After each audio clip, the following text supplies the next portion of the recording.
Vaishali. Welcome back to my online teaching channel easy economics by Vaishali 24 पे। तो दोस्तों, ये हमारे माइक्रो इकोनॉमिक सीरीज़ की 31 क्लास है, जिसमें आज हम ट्रेडिशनल कॉस्ट थ्योरी में लॉन्ग रन कॉस्ट के बारे में पढ़ेंगे। तो इससे पहले कि हम स्टार्ट करें लॉन्ग रन कॉस्ट, हम प्रीवियस रिकॉल कर लेते हैं कि हमने क्या पढ़ा। तो इससे पहले की क्लास में हमने भी अभी हमारा ट्रेडिशनल कॉस्ट थ्योरी ही स्टार्ट चल रहा था। तो उसमें भी दो टाइप्स की कॉस्ट थे। एक था हमारा शॉर्ट रन कॉस्ट, दूसरा था हमारा लॉन्ग रन कॉस्ट। तो जिसमें से शॉर्ट रन कॉस्ट हमने कंप्लीट कर लिया है। आप लोग जाके मेरे चैनल पे देख सकते हो, ऑलरेडी अपलोडेड है, आपकी प्लेलिस्ट में डाल दी गई है। तीनों क्लासेस शॉर्ट रन की अलग अलग 3 पार्ट्स में बनाई गई है टोटल, जिसमें पहली क्लास में आपकी ट्रेडिशनल कॉस्ट थ्योरी में शॉर्ट रन में total cost, total fixed cost, total variable cost के बारे में पढ़ाया मैंने। फिर नेक्स्ट क्लास मैंने सेकंड पार्ट उसका डाला, फिर उसमें मैंने average cost, average fixed cost, average variable cost के बारे में बताया। फिर थर्ड पार्ट मैंने डाला, उसमें marginal cost, relationship between marginal cost and average cost के बारे में बताया है। तो क्लास अपलोड कर दी गई है, आप लोग जाके वहाँ पे देख सकते हैं। तो दोस्तों, आज की क्लास में हम ट्रेडिशनल कॉस्ट थ्योरी का सेकंड पार्ट पढ़ेंगे, जो है हमारा लॉन्ग रन कॉस्ट, दीर्घकालीन लागतें।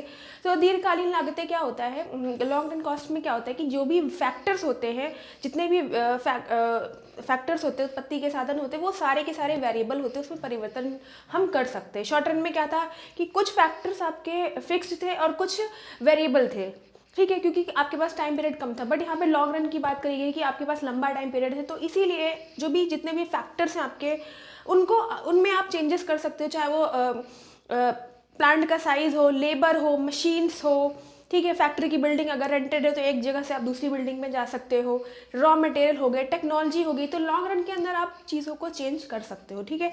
तो आज लॉन्ग रन में हम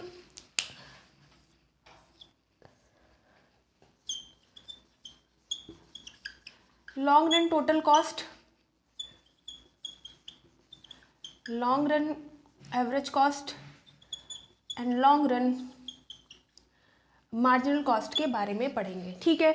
इसमें हम लोग पहले लॉन्ग रन टोटल कॉस्ट क्या होता है, फिर लॉन्ग रन एवरेज कॉस्ट क्या होता है, लॉन्ग रन मार्जिनल कॉस्ट क्या होता है, इन तीनों के बारे में हम पढ़ेंगे। तो सबसे पहले हम लॉन्ग रन टोटल कॉस्ट के बारे में पढ़ेंगे with diagram.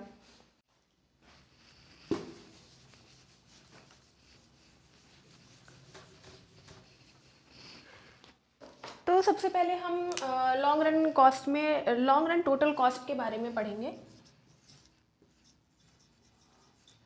Long run total cost, जिसको हम शॉर्ट फॉर्म में लॉन्ग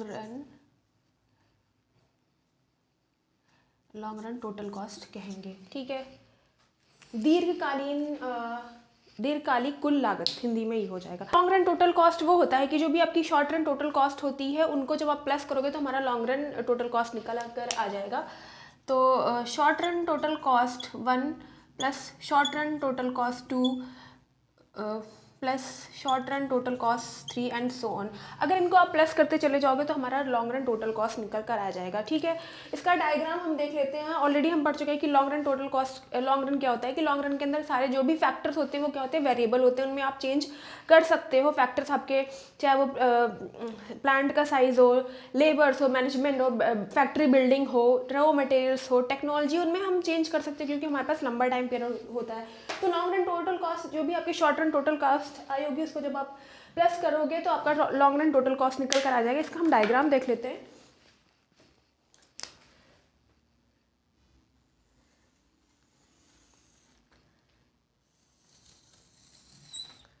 ठीक है, तो ये आपका वाई एक्सिस हो जाएगा, ये आपका ओरिजिन हो जाएगा। यहाँ पे आप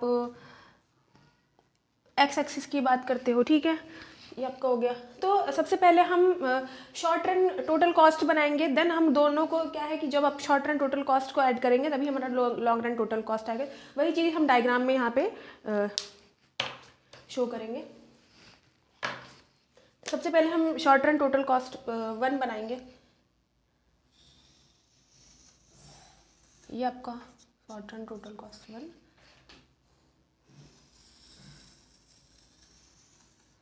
शॉर्ट रन टोटल कॉस्ट 2, ठीक है। ये आपके शॉर्ट रन 1 टोटल कॉस्ट है, ये आपके शॉर्ट रन 2 टोटल कॉस्ट है।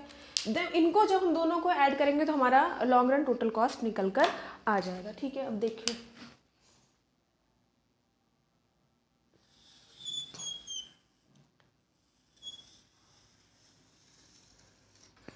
ये आपका लॉन्ग रन टोटल कॉस्ट, ठीक है।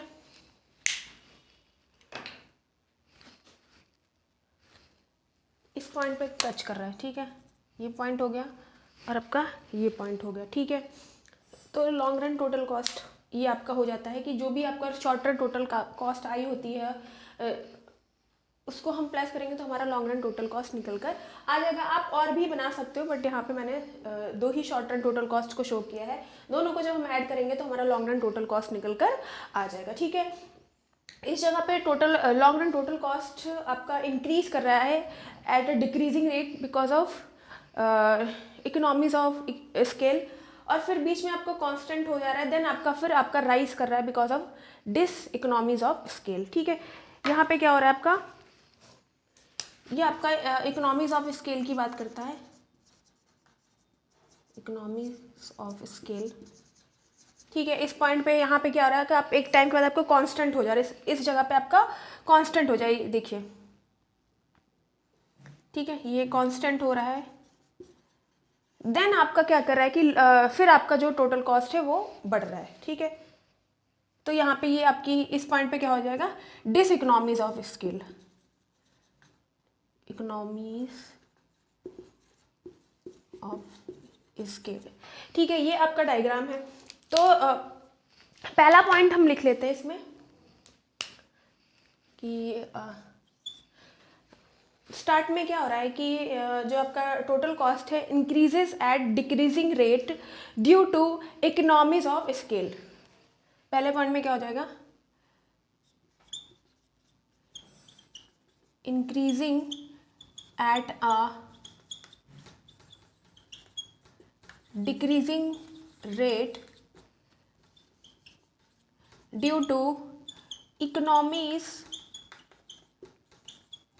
ऑफ स्केल, ठीक है। इस पॉइंट पे क्या हो रहा है कि यहाँ पे आपका ओरिजिन से स्टार्ट हुआ है आपका, तो पहले पॉइंट पे क्या हो रहा है कि आपका टोटल कॉस्ट तो बढ़ रहा है, लॉन्ग रन टोटल कॉस्ट तो बढ़ रहा है पर डिक्रीजिंग रेट के साथ, बढ़ तो रहा है, increasing at a decreasing rate due to economies of scale, ठीक है।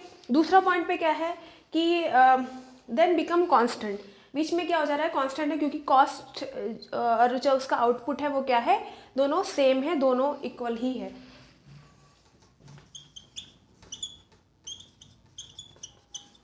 देन बिकम कांस्टेंट, ठीक है। थर्ड पॉइंट में क्या है कि आपका जो लॉन्ग रन टोटल कॉस्ट है वो क्या कर रहा है, बढ़ रहा है, ठीक है, increasing at increasing rate due to this economies of scale. आपका टोटल कॉस्ट है वो बढ़ तो रहा है, बढ़ रहा है वो भी इंक्रीजिंग रेट के साथ, ज़्यादा बढ़ रहा है आपका, तो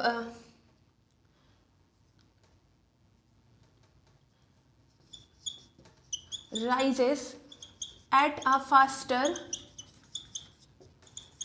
due to diseconomies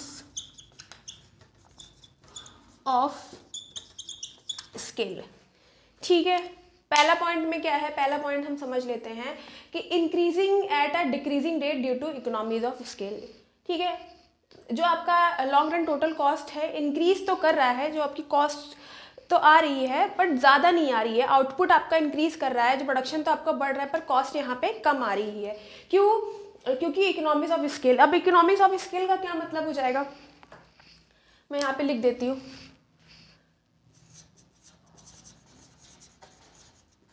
economies of scale, ठीक है, मैं यहाँ पे हाईलाइट कर दे रही हूँ। इकोनॉमिक्स ऑफ स्केल का मतलब क्या हो जाएगा कि यहाँ पे आपका जो कॉस्ट है वो कम आ रही है, ठीक है, कॉस्ट कम है, आउटपुट तो इंक्रीज कर रहा है, ठीक है, आपका जो प्रोडक्शन है वो बढ़ रहा है, बट यहाँ पे कॉस्ट आपकी कम आ रही है, क्यों, क्योंकि इस स्पेशलाइजेशन के कारण कि टेक्नोलॉजी अच्छी है, ठीक है, रॉ मटेरियल आपको अच्छा मिल रहा है, लेबर्स आपको अच्छे मिल रहे हैं यहाँ पे, ठीक है, इसीलिए जो आपकी क्या है कि कॉस्ट कम आ रही है, ठीक है। कॉस्ट आपका आउटपुट इंक्रीज कर रहा है, प्रोडक्शन आपका बढ़ रहा है, पर इस पॉइंट पे आपका जो कॉस्ट है वो कम आ रही है। अगर कॉस्ट कम आ रही है, आपका आउटपुट बढ़ रहा है, मतलब प्रोडक्शन अच्छा हो रहा है, उत्पादन बढ़ रहा है, उत्पादन में प्रॉफिट हो रहा है, प्रोडक्शन में प्रॉफिट हो रहा है और कॉस्ट कम आ रही है, तो इसका मतलब है कि आप प्रॉफिट में हो।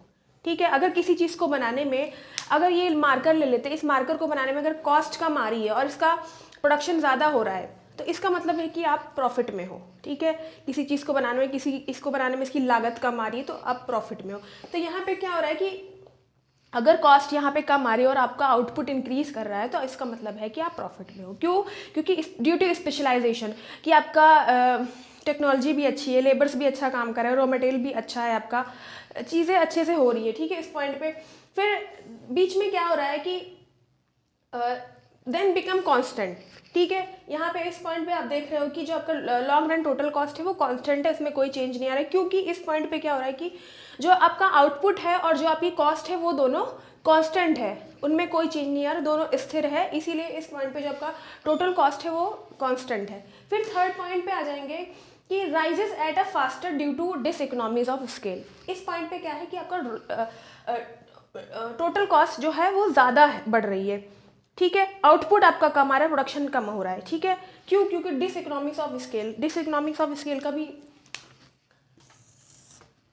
यहाँ पे मैं लिख देती हूँ।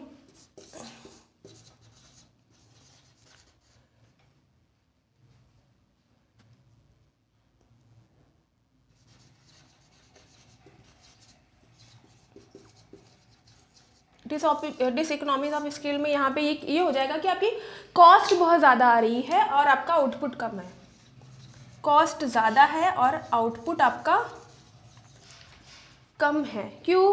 क्योंकि यहाँ पे हमें भी कुछ प्रॉब्लम्स आ गई हो, आपकी कोऑर्डिनेशन में प्रॉब्लम आ गई, मैनेजमेंट में प्रॉब्लम आ गई हो, टेक्नोलॉजी में चेंजेस आ गए हो या कुछ भी हो रहा हो। ठीक है, उसकी वजह से क्या हो रहा है कि आपका कॉस्ट बढ़ रही है। इस जगह पे क्या हो रहा है, आपका ये लेबर्स आपको अच्छे नहीं मिल रहे हो, बहुत सारी सिचुएशन यहाँ पे हो सकती हैं कि डिसइकोनॉमिक स्केल होने के लिए तभी आपका जो कॉस्ट है वो ज़्यादा आ रही है और यहाँ पे प्रोडक्शन आपका कम हो रहा है, इसीलिए इसको कहते हैं डिसइकोनॉमिक्स ऑफ स्केल। का मतलब ये होता है कि आपका जो काम है, प्रोडक्शन है, वो बहुत अच्छा हो रहा है, मतलब इस पॉइंट पे आपका काम बहुत अच्छा हो रहा है, यहाँ पे कॉस्ट आपकी कम आ रही है और आपका आउटपुट बढ़ रहा है, मतलब प्रोडक्शन बढ़ रहा है। और डिसइकोनॉमिक्स ऑफ स्केल का मतलब ये होगा कि आपका आउटपुट कम है, जो प्रोडक्शन है वो कम हो रहा है और कॉस्ट आपकी ज़्यादा बढ़ रही है। राइज इज ज़्यादा faster due to diseconomics of scale, कि आपका जो कॉस्ट है वो बढ़ता चला जा रहा है बहुत ही फास्ट रेट के साथ।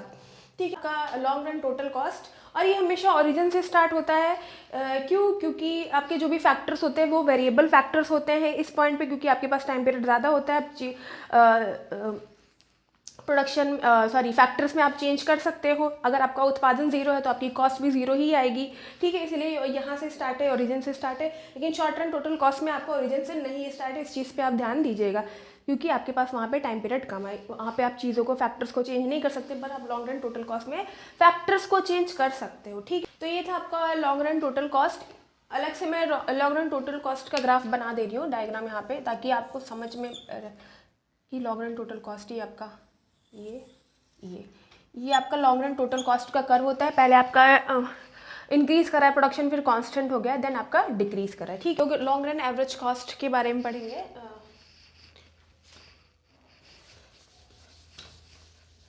सेकेंड पॉइंट हो जाएगा हमारा।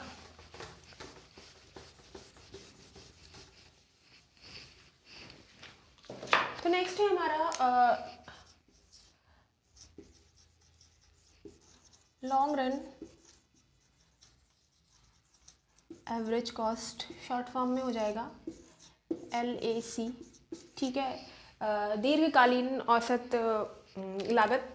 एवरेज कॉस्ट कैसे निकलता है कि जो भी आपकी टोटल कॉस्ट आई होती है, जितनी भी क्वांटिटी होती है, आउटपुट होता है, उससे हम डिवाइड करते चले जाएंगे तो हमारा एवरेज कॉस्ट निकल कर आ जाएगा। तो इसका भी हम डायग्राम देख लेते हैं, short run long run average cost का।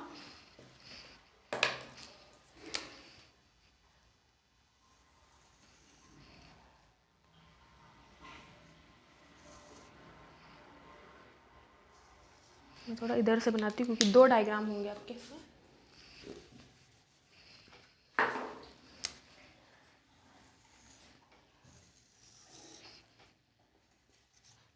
वाई एक्सिस ओरिजिन एंड ये आपका एक्स एक्सिस हो जाएगा। ठीक है,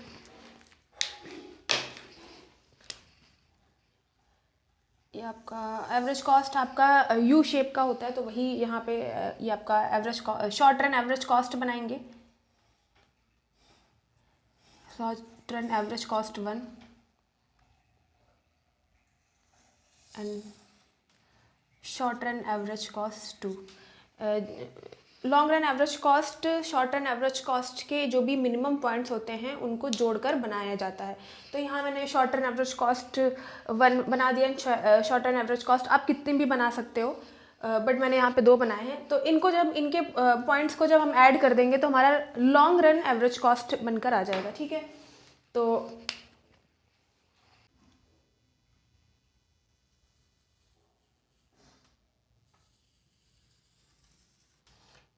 ये आपका है लॉन्ग रन एवरेज कॉस्ट। ठीक है,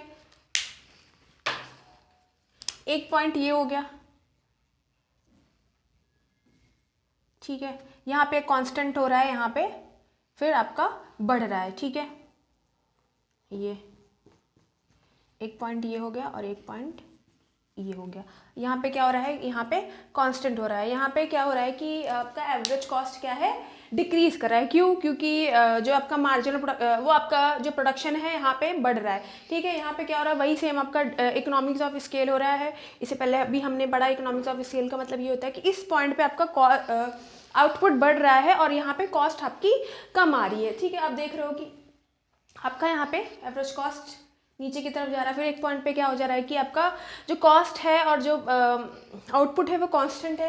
तो इस पॉइंट पे क्या आ रहा है कि दोनों कांस्टेंट हो रहे हैं। फिर आगे क्या हो रहा है कि आपका जो लॉन्ग रन एवरेज कॉस्ट है वो इंक्रीज कर रहा है। क्यों? क्योंकि डिसइकोनॉमिक्स ऑफ स्केल। डिसइकोनॉमिक्स ऑफ स्केल का मतलब मैंने बताया कि आपका आउटपुट प्रोडक्शन कम हो रहा है, आपकी कॉस्ट बढ़ती चली जा रही है बिकॉज ऑफ कि वहाँ पे कोई प्रॉब्लम आई होगी, या लेबर्स में कमी होगी, या टेक्नोलॉजी में कमी आई होगी, या मैनेजमेंट में कोई प्रॉब्लम आ गई होगी। ठीक है, बहुत सारे रॉ मटेरियल में कोई रॉ मटेरियल सही नहीं होगा, बहुत सारी प्रॉब्लम्स हो सकती हैं। ठीक है, तो आपका यहाँ पे क्या हो रहा है कि कॉस्ट आपकी बढ़ रही है, आपका आउटपुट कम आ रहा है बिकॉज ऑफ डिसइकोनॉमिक्स ऑफ स्केल की वजह से। ठीक है, तो ये आपका था लॉन्ग रन एवरेज कॉस्ट की। लॉन्ग रन एवरेज कॉस्ट कैसे बनता है कि जितने भी शॉर्ट रन एवरेज कॉस्ट होते हैं उनके जो मिनिमम पॉइंट्स होते हैं, जैसे ये आपका मिनिमम पॉइंट है, इनको जब हम ऐड कर देंगे तो हमारा लॉन्ग रन एवरेज कॉस्ट निकल कर आ जाएगा। ठीक है, एक और हम यहाँ पे देख लेते हैं, एक और डायग्राम में हम इसको समझ लेते हैं। ठीक है, ये आपका ठीक है, जो आपका शॉर्ट रन एवरेज कॉस्ट होता है वो हर प्लांट पे एक अलग साइज़ का होता है। ठीक है, तो इसीलिए अगर जितने भी short run cost average cost हम यहाँ पे बनाएंगे उन सभी के जो भी मिनिमम पॉइंट्स होंगे उनको ऐड करते चले जाएंगे तो हमारा लॉन्ग रन एवरेज कॉस्ट निकल कर आ जाएगा। तो यहाँ पे मैं बना देती हूँ आपका।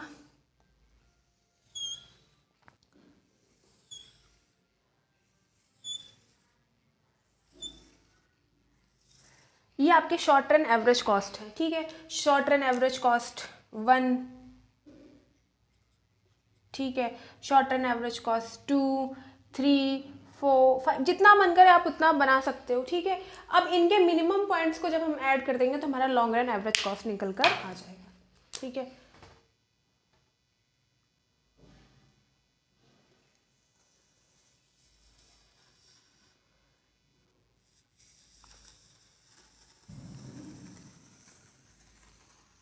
ये आपका है लॉन्ग रन एवरेज कॉस्ट। ठीक है, हर एक मिनिमम ये इसका क्या हो गया, मिनिमम पॉइंट हो गया। ठीक है, इन सब ई को ऐड कर दिया गया तो आपका लॉन्ग रन एवरेज कॉस्ट निकल कर आ जाएगा। यहाँ पे जो हमारा LAC होता है is also called envelope curve. इसको लिफाफा भी बोलते हैं क्योंकि लिफाफे की तरह बना हुआ है। आप खुद ही देख सकते हो कि जो भी आपका जितने भी लॉन्ग रन एवरेज कॉस्ट है वो एनवलप कर्व का बना है। एग्जाम में बहुत पूछते हैं कि लॉन्ग रन एवरेज कॉस्ट किस शेप का होता है, तो आपका एनवलप शेप का होता है। ठीक है, लिफाफे के शेप का होता है। मैं यहाँ पे लिख देती हूँ, आप इंपॉर्टेंट पॉइंट है, आपका एग्जाम में बहुत बार पूछते हैं कि लॉन्ग रन एवरेज कॉस्ट किस कर्व का होता है, किस शेप का होता है, तो आपका एनवलप शेप का होता है, लिफाफे के शेप का होता है। ठीक है, मैं यहाँ पे लिख देती हूँ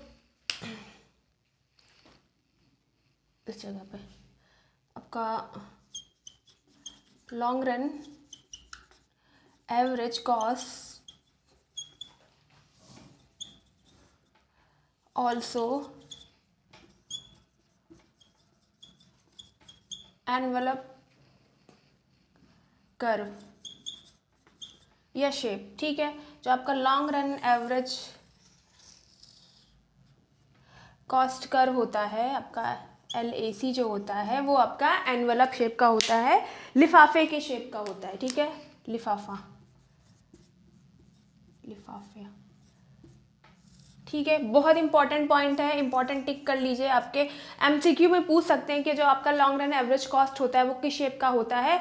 आपका लिफाफे के शेप का होता है, एनवलप कर्व का होता है। ऑल्दो तो आपका एवरेज कॉस्ट U शेप का होता है, बट यहाँ पे जब हम कॉस्ट को ऐड, क्योंकि जो आपका अभी मैंने बताया कि जैसे आपका जो शॉर्ट रन एवरेज कॉस्ट होता है वो अलग, हर अलग साइज़ का होता है। हर जो भी उसका प्लांट होगा वह सब अलग अलग होते हैं ना। तो जब उनको हम ऐड कर देते हैं, उनके मिनिमम पॉइंट्स को ऐड कर देते हैं, तो आपका एक कर्व निकल कर आता है जब उनको ऐड करने के बाद, ठीक है। जो यहाँ पे डायग्राम आपका शो किया है वो लिफाफे की शेप का आया है, एनवलप कर्व का आया है, ठीक है। ये एनवलप की तरह बना हुआ है, देखिए, ये देखिए, ठीक है। तो इसीलिए जो आपका लॉन्ग रन एवरेज कॉस्ट होता है वो आपका एनवलप कर्व का होता है, लिफाफे की शेप का होता है, ठीक है। वही सेम आपका इकोनॉमिक्स और डिस इकोनॉमिक्स की बात करी गई है, फिर आपका बीच में कांस्टेंट हो जाता है, ठीक है। तो ये था आपका लॉन्ग रन एवरेज कॉस्ट। अब है आपका लॉन्ग रन मार्जिनल कॉस्ट के बारे में पढ़ेंगे।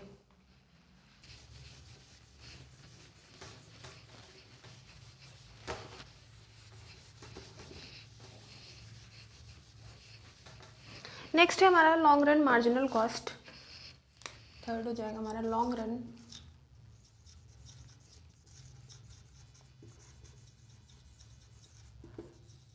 मार्जिनल कॉस्ट, जिसको हम शॉर्ट फॉर्म में LMC बोलेंगे।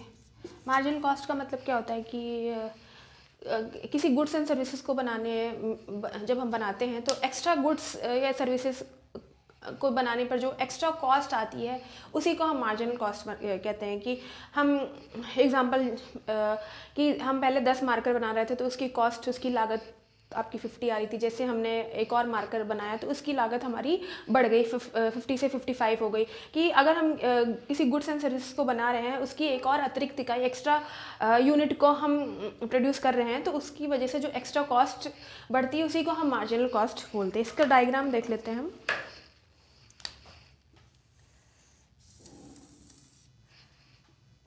ठीक है, सिंपल सा इसका डायग्राम है आपका। ये आपका लॉन्ग रन मार्जिनल कॉस्ट हो जाएगा कि जैसे जैसे आपका आप चीज़ों में इंक्रीज़ करते जाओगे, गुड्स एंड सर्विसेज को एक्स्ट्रा बनाते जाओगे, तो आपकी कॉस्ट भी बढ़ती चली जाएगी। इसलिए इसका जो शेप होता है वो भी यू शेप का ही होता है, ठीक है। पहले आपका डिक्रीज़ कर रहा था कॉस्ट, फिर कांस्टेंट हुआ, फिर आपका इंक्रीज़ करने लगा कॉस्ट, ठीक है। आपका ये यू शेप के क्यों होते हैं? Because of laws of variable proportions की वजह से, ऑलरेडी हम शॉर्ट रन में पढ़ चुके हैं। तो ये था आपका लॉन्ग रन मार्जिनल कॉस्ट, बस इतना ही था लॉन्ग रन मार्जिनल कॉस्ट के अंदर। इसका डायग्राम भी आपका यू शेप का होता है, ठीक है, और फ्लैट होता है, ठीक है। यू शेप का होता है और फ्लैट होता है लॉन्ग रन मार्जिनल कॉस्ट के अंदर, ठीक है। तो ये था हमारा लॉन्ग रन कॉस्ट, जिसमें आज हमने लॉन्ग रन टोटल कॉस्ट के बारे में पढ़ा, long run average cost and long run marginal cost के बारे में पढ़ा। तो आइए इसका अब हम लोग रिलेशनशिप देख लेते हैं, short run average cost and short run marginal cost and long run average cost and long run marginal cost में क्या रिलेशनशिप होता है, विद डायग्राम हम देख लेते हैं, ठीक है।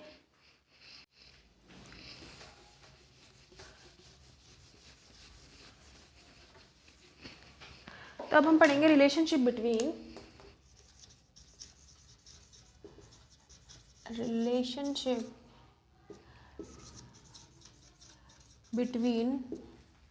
Short run average cost, short run average cost, short run marginal cost, long run average cost and long run marginal cost, ठीक है।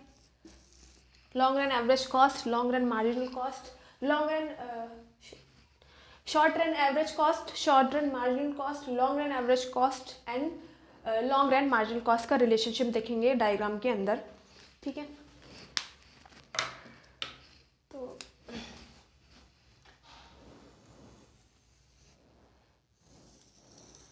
इन सबको एक साथ हम डायग्राम में देखेंगे,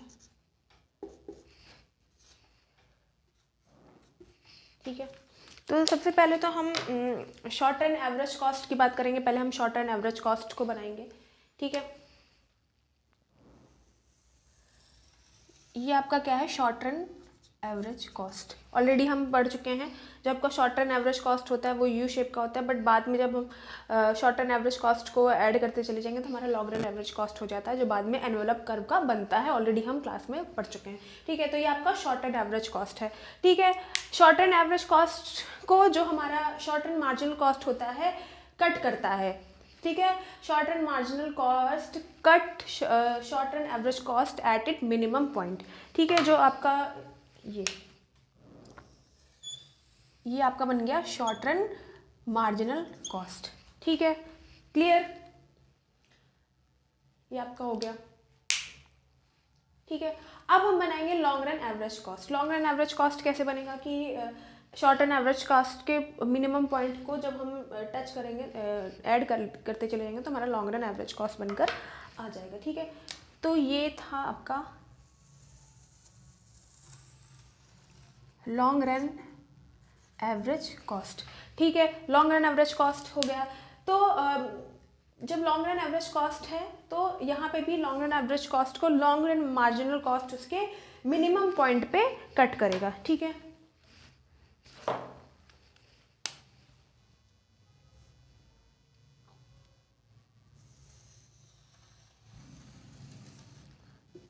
लॉन्ग रन मार्जिनल कॉस्ट हो गई। इस पॉइंट को इसने टच किया है, शॉर्ट रन मार्जिनल कॉस्ट को टच किया है, क्योंकि शॉर्ट रन मार्जिनल कॉस्ट को जब हम ऐड करेंगे तो हमारा लॉन्ग रन मार्जिनल कॉस्ट निकल कर आ जाएगा, ठीक है। तो ये था आपका relationship short run average cost, short run marginal cost, long run average cost and long run marginal cost का, ठीक है। आई होप कि आपको समझ में आया होगा, इसीलिए मैंने अलग अलग कलर से बनाए हैं। ये आपका पहले हमने क्या बनाया, शॉर्ट रन एवरेज कॉस्ट बनाया, ठीक है। एवरेज कॉस्ट को जो हमारा मार्जिनल कॉस्ट होता है उसके मिनिमम पॉइंट पे कट करता है, ठीक है। शॉर्ट रन के अंदर हमने रिलेशनशिप पढ़ा था marginal cost and average cost का, ठीक है। जिसने नहीं समझा देखा है वो क्लास प्लीज़ जाके देख लेना। Short run traditional cost theory में आप लोग शॉर्ट रन कॉस्ट थ्योरीज को ज़रूर देख लेना वहाँ पे जाके, तभी आपको लॉन्ग रन कॉस्ट समझ में आएगा, ठीक है। और मैंने पढ़ा दिया, उसकी क्लास भी मैंने अपलोड कर दिया, आप लोग प्लीज़ जाकर देख सकते हैं, ठीक है। यहाँ पे पहले मैंने शॉर्ट रन एवरेज कॉस्ट बनाया, फिर शॉर्ट रन मार्जिनल कॉस्ट ने एवरेज कॉस्ट को कट किया, ठीक है। तो इस पॉइंट पे हमने शॉर्ट रन में क्या समझा कि आपका एवरेज कॉस्ट भी घट रहा है, ठीक है, फॉल कर रहा है, और आपका मार्जिनल कॉस्ट भी फॉल कर रहा है। तो इस पॉइंट पे क्या हो जाएगा कि marginal cost is less than AC, आपका जो मार्जिनल कॉस्ट है AC से कम है, ठीक है। यहाँ तक हमने समझा था। फिर दूसरे पॉइंट पे वो कांस्टेंट हो जाता है, फिर तीसरे पॉइंट पे वो क्या होता है, आपका AC भी इंक्रीज़ करता है, मार्जिनल कॉस्ट भी इंक्रीज़ करता है। आपका जो मार्जिनल कॉस्ट होता है इज़ ग्रेटर देन AC, आपका AC से मार्जिनल कॉस्ट बड़ा होता है, ठीक है। ये हमने समझा था शॉर्ट रन के अंदर, वही चीज़ यहाँ पे भी अप्लाई हो रही है, इसीलिए मैं कह रही हूँ वो क्लास प्लीज़ देख लेना, तभी आपको लॉन्ग रन यहाँ पर समझ में आएगा, ठीक है। फिर आपने अब शॉर्ट रन जब हमने बना लिया तो अब हम लॉन्ग रन की बात करेंगे कि जब शॉर्ट रन को जब हम ऐड करते चले जाएंगे तभी तो हमारा लॉन्ग रन आएगा। तो फिर इसी पॉइंट पे हमने क्या किया, ये हमने शॉर्ट रन एवरेज कॉस्ट को टच करते हुए हमने लॉन्ग रन एवरेज कॉस्ट को बनाया, ठीक है। ये देखिए, ठीक है, जो आपका ब्लू मार्कर से है। फिर अब आपका जब लॉन्ग रन एवरेज कॉस्ट है तो लॉन्ग रन मार्जिनल कॉस्ट ही लॉन्ग रन एवरेज कॉस्ट को कट करेगा, ठीक है। लेकिन आपका शॉर्ट रन मार्जिनल कॉस्ट को टच करते हुए, ठीक है, ये बिंदु आप देख रहे हो यहाँ पे टच किया हुआ है, ठीक है, ठीक है। तो ये आपका जो ग्रीन मार्कर से बनाया है ये आपका लॉन्ग रन मार्जिनल कॉस्ट है, जो शॉर्ट रन मार्जिनल कॉस्ट को टच करते हुए उसने लॉन्ग रन एवरेज कॉस्ट को कट किया है, ठीक है। तो ये था आपका relationship between short run average cost, short run marginal cost, long run average cost and long run marginal cost, ठीक है दोस्तों। अगर समझ में आया हो तो प्लीज़ कमेंट सेक्शन में ज़रूर बताइएगा। तो यहाँ पे हमारी ट्रेडिशनल कॉस्ट थ्योरी ख़त्म होती है। हमने ट्रेडिशनल कॉस्ट थ्योरी के अंदर शॉर्ट रन कॉस्ट पढ़े हमने, फिर हमने लॉन्ग रन कॉस्ट पढ़े। बहुत इंपॉर्टेंट है, बीच बीच से MCQ में बहुत क्वेश्चंस पूछे जाते हैं, इसलिए मैंने पॉइंट्स को हाईलाइट कर दिया, जहाँ पे इंपॉर्टेंट पॉइंट्स थे मैंने वहाँ पे लिख भी दिया है, उसको इंपॉर्टेंट भी लिख दिया है। तो आप प्लीज़ उन सारे पॉइंट्स को देख लेना, और MCQ करने से पहले कॉन्सेप्ट ज़रूर देख लेना। और मैं बहुत ही इजी लैंग्वेज में, बहुत ही आसान भाषा में यहाँ पे कॉन्सेप्ट को पढ़ा रही हूँ। आप लोग प्लीज़ देखिए, प्लेलिस्ट मैंने बना दी है ऑलरेडी, सारी टॉपिक वाइज ही क्लासेस प्लेलिस्ट में है, आप जाके वहाँ पे देख सकते हैं दोस्तों। और बस आपसे यही रिक्वेस्ट है, प्लीज़ मेरे चैनल को भी ढेर सारा सपोर्ट करिए, लाइक शेयर एंड सब्सक्राइब करिए and yes press the bell icon ताकि मेरी वीडियो की नोटिफिकेशन आपको टाइम से मिले। मिलते हैं नेक्स्ट क्लास में न्यू टॉपिक के साथ। बाय दोस्तों, नमस्ते।